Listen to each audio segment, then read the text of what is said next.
Dans le cadre d'une grève, comment sont organisés les horaires et les circulations des trains?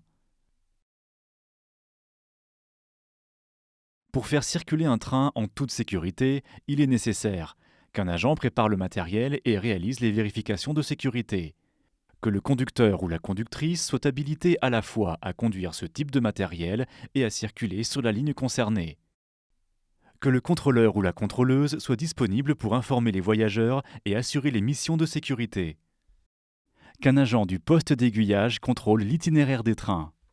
Pour garantir une bonne qualité de service, il est également nécessaire qu'un agent en gare puisse informer les voyageurs et effectuer les procédures nécessaires au départ de certains trains. Du fait de leurs fonctions essentielles, ces agents sont tenus de déposer une déclaration individuelle d'intention, appelée D2I. Cette déclaration doit se faire au plus tard 48 heures avant le début du mouvement auprès de leur hiérarchie.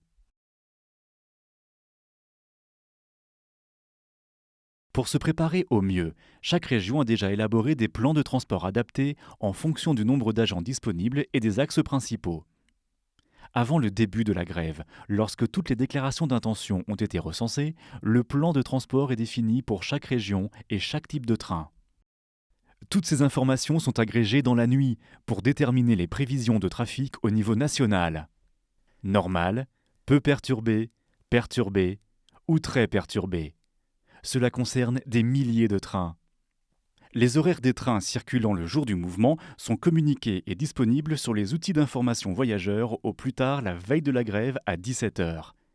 Sur l'application SNCF, le site sncf.com, les comptes Twitter des différentes lignes et en gare.